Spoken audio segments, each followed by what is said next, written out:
இன்னைக்கு ஐன்ஸ் கிச்சனில் வத்தல் குழம்பு ஸ்டைலில் ஒரு புளிக்குழம்பு எப்படி வைக்கிறதுன்னு பார்க்கலாம். தேவையான வெங்காயம், சின்ன வெங்காயம் 250 கிராம், பூண்டு 100 கிராம், பச்சை மிளகாய் 3 எடுத்துக்கோங்க, இல்லைனா 4, கருவேப்பிலை, தக்காளி பழம் 3ங்க, மல்லி இலை அரை கைப்பிடி, கத்திரிக்காய் 3 கத்திரிக்காய் நறுக்கி வச்சுருக்கேன். தேவைன்னா காய் சேர்த்துக்கலாம், இல்லைனா காய் இல்லாமையும் இந்த குழம்பு வைக்கலாம். புளி ஒரு எலுமிச்சை அளவு எடுத்து ஊற வச்சுக்கலாங்க. புளியை எப்போவுமே ஒரு 1/2 அன் ஹவருக்கு முன்னாடியே ஊற வச்சுருங்க. அப்போ தான் நம்ம சமைக்கும் போது கரைக்கிறதுக்கு ரொம்ப ஈஸியாக இருக்கும்.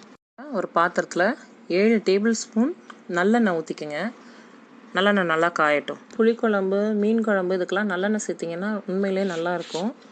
காஞ்சிருச்சு. கடுகு 1 டீஸ்பூன் போட்டுக்கலாம். வெந்தயமும் சோம்பும் அரை டீஸ்பூன் சேர்த்துக்கலாங்க.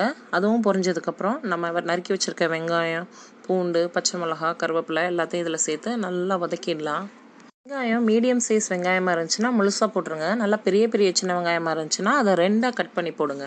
இப்போ நல்லா வதங்கிடுச்சுங்க வெங்காயம். இதோட நம்ம தக்காளியும் மல்லி இலையும் சேர்த்து நல்லா வதக்கிடலாம்.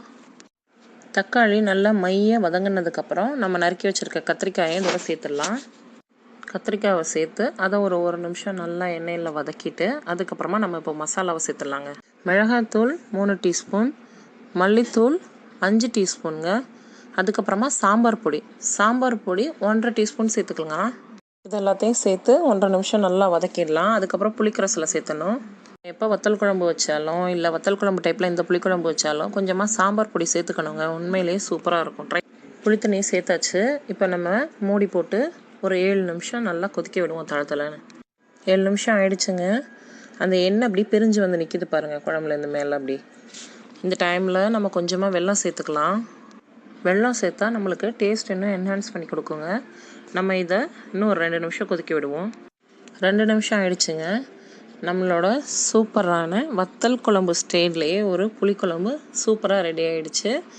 இதை நீங்கள் கண்டிப்பாக உங்கள் வீட்டில் ட்ரை பண்ணி பாருங்கள். உண்மையிலேயே நல்லாயிருக்கும். என் பசங்களுக்கெலாம் ரொம்ப பிடிச்ச குழம்புங்க இது.